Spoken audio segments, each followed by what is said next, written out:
Forget the cliché image. They didn't use duffel bags of cash in dark tunnels. The crime scene? It's your home banking, the system you trust, the one that moves trillions per second. They didn't need to touch a single note. What they did was far more sophisticated. They used the cold glare of high finance, the opaque engineering of offshore jurisdictions, and the impenetrable facade of corporate giants. Billions in dirty capital, the bloodstream of drug empires, state corruption, and global organized crime. The goal? Not just to hide, but rather to legitimize, to inject the illicit fortune back into the economy, clean, unrecognizable, and more powerful than ever. The money was dismembered, disguised, repackaged, and reborn. This is not a Hollywood script. It is the dossier. The trail of digital breadcrumbs that led to untold fortunes. These are the biggest money laundering operations in history. The schemes that toppled governments, financed extreme luxury, and revealed a disturbing truth. In a world of trillions, impunity has a price, and it is paid in silence. Case 1. HSBC, the bank that laundered for cartels. In 2012, the financial world didn't just stagger, it was exposed. The inquiry was a tsunami. The defendant? The Hong Kong and Shanghai Banking Corporation, or simply HSBC, one of the pillars of the global banking system. And the accusation was irrefutable: industrial-scale money laundering for some of the planet's deadliest elements. This was not an accounting error, nor an isolated case involving a corrupt employee. This was a system. An architectural flaw, whether purposeful or negligent, that allowed the bank to serve as a financial decompression chamber for the violence of organized crime. HSBC's clients were, in large part, Mexico's most infamous drug cartels, responsible for an epidemic of street violence and the cross-border trafficking into the United States. The money was dirty in the most literal sense of the word. They were small denomination bills, stacked in boxes, transported in armored trucks arriving at HSBC branches, especially the Mexican subsidiaries. The mechanics of the laundering were almost primitive in their audacity. Deposits were made in absurd volumes. At one point, Mexican branches were sending so much cash to US branches that internal auditors, those few who cared, nicknamed the flow "mountains of cash." The amount surpassed $881 million in directly traced drug capital. But that is only the known value, the tip of the iceberg that was admitted in the settlement agreement. The most shocking thing, however, was the flagrant internal indifference. The alerts were there. They were ignored. The anti-money laundering (AML) monitoring systems were, at best, deactivated. At worst, they were deliberately useless. In 2007, a US compliance employee warned about the Mexican subsidiary's connection to criminal operations. In another devastating internal report, HSBC admitted that its monitoring practices were flawed. They not only failed to report suspicious transactions, but actively allowed Mexican branches to move this cash into US HSBC accounts, ignoring the most obvious red flags, such as clients depositing millions of dollars annually while claiming zero income. How could a financial giant with access to cutting-edge technology be so blind? The answer, of course, is that the blindness was extremely profitable. The US Department of Justice (DOJ) investigation culminated in 2012. The case was airtight, the evidence overwhelming. The expectation was that the responsible executives would be criminally prosecuted, that there would be a precedent-setting trial. But that didn't happen. Instead of taking the bank to trial, the DOJ entered into a deferred prosecution agreement, DPA. Instead of prison sentences, there was a fine. The final price for HSBC's complicity in global violence and money laundering was $1.92 billion. It may seem like a colossal fine, but for a bank whose annual net profit runs in the tens of billions, it was the cost of doing business. It was a slap on the wrist. And the most symbolic and destructive thing of all, no HSBC executive went to jail. None. Zero. The decision sent a crystal clear message to the financial world. If you are big enough, you are above the law. The then Attorney General, Eric Holder, publicly justified the decision, arguing that criminally prosecuting the bank could cause significant repercussions in the financial system. In other words, the risk of HSBC's systemic collapse and the ensuing global economic turmoil was deemed a greater threat than the money laundering for drug cartels itself. The concept of too big to fail evolved into too big to jail. The HSBC case was not just a story of greed and crime. It was the defining moment when the system proved that the punishment for the most severe financial crimes is merely a licensing fee, an operating cost. The fine was paid. The headlines faded. But the cold, inescapable question remained, hanging over all future investigations. How big do you have to be completely untouchable? HSBC provided the answer, and it echoes in every steel vault in the world. Case 2. Danske Bank, the Baltic Black Hole. If the HSBC case was the test of impunity, the Danske Bank case was the proof that the system not only fails but can be entirely co-opted. We leave Mexico and move to the cold, to Estonia, a small Baltic nation that, for years, housed the branch that would become the largest money laundering machine ever exposed. The scale is simply dizzying. Between 2007 and 2015, through a single branch of a respected Danish bank, Danske Bank, funds of dubious origin flowed, surpassing the $230 billion mark. For perspective, that value is greater than the annual gross domestic product, GDP, of many countries. It wasn't just laundering, it was the privatization of the financial system for criminal purposes, and Estonia, through this single branch, became the black hole of the Baltics. The heart of the operation was the Estonian branch's so-called non-resident portfolio. These were accounts belonging to complex shell companies with Russian, British, and Cypriot names, all registered in tax havens with phantom directors and no known real economic activity. The money came primarily from Russia and Azerbaijan, often from sources linked to security services, the corrupt political elite, and gigantic embezzlement schemes. The mechanic was mirror trading and fake transactions. Money was loaned by a Russian entity to a Baltic shell company, with the assurance that the money would never be repaid. This fake debt allowed the capital to exit Russia under the pretense of a loan repayment and be transferred to the Danske Bank branch, where it was then distributed, clean, into the Western financial system. It was a complex choreography, coldly executed, and Danske Bank was the main stage. Just like with HSBC, the warnings didn't just exist, they screamed. Several American correspondent banks, which were supposed to process the dollar transfers, reported the suspicious volume and the opaque nature of the transactions. An internal report from 2013, commissioned by Danske Bank itself, classified the non-resident portfolio as the institution's main money laundering risk.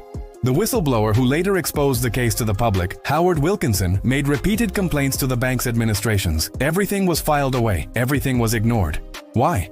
Because the Estonian branch, which was tiny compared to the parent company, generated a grotesquely high proportion of Danske Bank's total profit. The dirty money was incredibly lucrative. The compliance and control system was dismantled or disregarded in favor of revenue. Profit superseded law and ethics. The scandal came to light in 2018, and the reaction was seismic. Danske Bank's CEO, Thomas Borgen, was forced to resign. Various regulators from Estonia to France and the United States opened criminal investigations.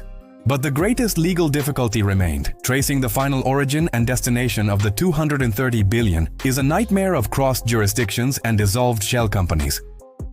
Danske Bank received billion-dollar fines from regulators in the US and Denmark, paying the corporate price. But once again, the question of executives and individual accountability loomed. The fines punished the shareholders, the innocent investors. The system, once again, proved that, in the digital age, billions can be moved and cleaned with complete anonymity for the true masterminds. The Danske Bank case revealed that financial crime is not a point of failure. It can be a business model. It exposed the vulnerabilities of the European Union, the fragility of Baltic regulations, and the deep connection between the corrupt elite of authoritarian regimes and the Western financial system. It was the biggest financial wash in history, proving that power is not in the money itself, but in the ability to move it, conceal it, and ultimately silence the truth about its origin. Case 3. 1MDB, the Hollywood scandal. If the previous cases involved the coldness of banks, the 1MDB case is money laundering with champagne and a red carpet.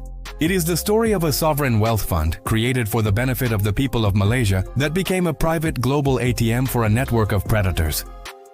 The stage wasn't a vault in Zurich or a Baltic branch, the stage was the entire world.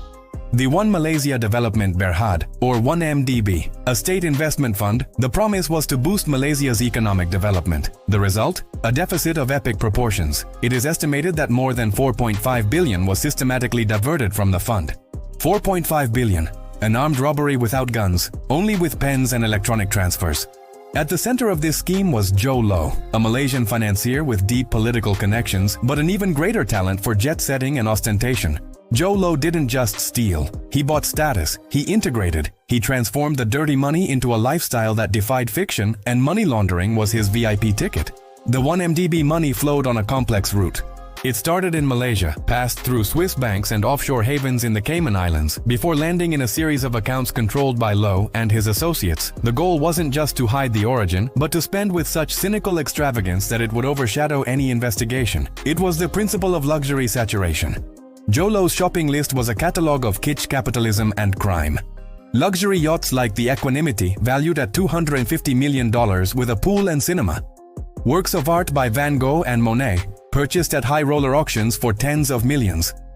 Luxury mansions in Manhattan, London, and Beverly Hills. Jewels, fine wines, legendary parties in Las Vegas and Saint-Tropez, with celebrities and pop stars hired to entertain. For Lowe, the stolen money was a social accessory, a tool to buy friendship and access. But the height of cynicism was the foray into Hollywood. Lowe funneled tens of millions from 1MDB into Red Granite Pictures, a production company co-founded by Riza Aziz, the stepson of then Malaysian Prime Minister Najib Razak. And what movie did this production company finance with the stolen money? Ironically, the film that glorified unbridled ambition and financial fraud. The Wolf of Wall Street. The world watched, with money stolen from a Malaysian state fund, the story of an American fraudster. Reality became a parody of itself. This money paid for the sets, for the salaries of top-tier actors, and for the Oscar after-party. It was the most blatant and spectacular money laundering of all time, validating dirty money with the golden seal of pop culture. The House of Cards collapsed, thanks to investigative journalists and US DOJ regulators, who launched a civil action to recover the stolen assets under the Kleptocracy Asset Recovery Initiative. The yachts were seized, the works of art confiscated. Politicians, including former Prime Minister Najib Razak, were convicted in Malaysia. The scale of the scandal shook the government and global confidence in sovereign finance. The 1MDB case taught that, in the age of financial globalization, dirty money doesn't just hide in numbered accounts. It transforms into art, into glamour, into culture. It uses the allure of Hollywood as its most effective cover. 1MDB was the perfect crime until greed overshadowed discretion. They stole billions, and the world paid the ticket to watch the party. Case 4. Russian Laundry, the global shadow network. If cartels use banks and kleptocracy uses Hollywood, the Russian elite built something more ambitious, a financial crime infrastructure that operates in plain sight, yet in the shadows. It wasn't a single scandal, but a complex, interconnected web of illicit capital movement that stretched across all of Eurasia. Between 2010 and 2014, what investigators dubbed the Russian laundromat allowed oligarchs, politicians, and criminally connected individuals to move at least 20 billion of dubious origin out of Russia and into the Western financial system. 20 billion. And as always, this is the minimum number, the value we could track. The scheme's mechanics were brilliant in their legalistic simplicity. The main method involved what appeared to be private debts and fake loans. It worked like this. Two shell companies, one Russian and one foreign, both controlled by the same oligarch, would simulate a multi-million-dollar loan. The Russian company would then default on the loan. The foreign creditor would then take the Russian company to a small court in Moldova. The Moldovan judge, often bribed, would issue a debt enforcement order. This order, issued by a legitimate court, forced a Russian bank to transfer the defaulted money to the accounts of the now foreign creditor in banks in Latvia, Estonia, or Moldova. The money, which was previously in Russia, dirty and at risk of confiscation, was now in Europe, cleaned by court order. The key to the laundering was the use of small yet crucial intermediaries. Regional banks in Moldova and Latvia were the exit gates. However, the final destination was the most prestigious jurisdiction, the United Kingdom. Thousands of shell companies were registered in the UK, the so-called LLP, limited liability partnerships, with phantom directors based in tax havens. These British companies acted as the penultimate step, receiving the Moldovan or Latvian funds and finally distributing them to global bank accounts in Frankfurt, New York, and Cyprus. There were thousands of transfers per day. The shell companies had no phones, offices, or employees. Their sole function was to receive and pass on the money. They were literally corruption infrastructure. The Western system, its liberal corporate laws, and its eagerness for foreign capital served as passive complicity. This shadow network didn't just serve individuals, it was used to move the dark money that sustains geopolitical influence. It funded lobbies, paid bribes, and allowed the purchase of strategic assets in the West, ensuring that the power and capital of authoritarian regimes were deeply rooted in our own democracies. The Russian laundromat was not an isolated crime. It was proof that corruption has transformed into a transnational service industry. The exposure of the Russian laundromat led to some arrests in Moldova and the closure of smaller banks. But the money, for the most part, had already disappeared into the depths of the global financial system. The case revealed the fragility of financial borders and the sophistication of modern kleptocracy, which uses the legal freedom of the West against itself. The $20 billion was not just stolen, it was invested in the heart of our economy, ensuring that the price of corruption was paid by all of us. Case 5. Operation Car Wash, Brazil's billion-dollar cleaning service. From London and Copenhagen, we return to the south, to Brazil, where financial crime was not just in the shadows, it was in the very foundations of the state. Operation Lava Jato, car wash, began in the most unlikely place, a small gas station and a car wash in Brasilia, used as a front for minor illegal currency exchange transactions. What seemed like a street currency exchange case unfolded into an investigation that, in the words of its own prosecutors, revealed the largest corruption and money laundering scheme in Latin America. Lava Jato's impact was so seismic that it toppled governments, arrested the business and political elite, and redefined the country's recent history. The scale of the scheme was unimaginable. The heart of the problem was political control over Petrobras, the state-owned energy giant. Construction companies and contractors seeking billion-dollar contracts with Petrobras formed a cartel. To secure these contracts and evade competition, they paid systematic bribes to state executives and, crucially, to politicians who controlled the directorates and budgets. The bribe money was a fixed percentage of the value of the inflated contracts, often 1% to 5%. This percentage was, in effect, a corruption tax. The funds were then laundered through an ingenious network of financial operators, doleiros, shell companies specializing in creating fake invoices for services never rendered, and of course, offshore bank accounts in Panama, Switzerland, and the Netherlands. The doleiros functioned as corruption's delivery service, handing over millions in cash in luxury apartments, or disguising the transfers as legitimate electoral donations to political parties. The machine was perfect. Public money was diverted, legitimized through fake contracts, and re-injected into the political system in the form of bribes and campaign financing. The investigation advanced through a controversial yet effective legal weapon, the plea bargain, delação premiada. Executives, realizing the extent of the evidence, agreed to confess their crimes in exchange for reduced sentences, revealing the names of hundreds of politicians, businessmen, and operators. The confessions blew open the state's black box. The consequences were dramatic. The presidents of some of the country's largest construction firms, like Odebrecht, were arrested. High-ranking politicians, including former presidents of the Republic, faced charges and convictions. The value of directly traced bribes and diverted funds surpassed $2 billion. But the actual estimate of losses to the economy and public coffers is many times greater. Lava Jato seemed for a time to be proof that corruption could be fought even in countries with fragile institutions. However, its legacy is ambiguous. Many of the lawsuits were later annulled due to issues of competence and procedure. While mid-level operators and executives were jailed, many at the top of the political and financial chain managed to successfully defend themselves or had their convictions overturned. The operation generated a deep political and economic crisis.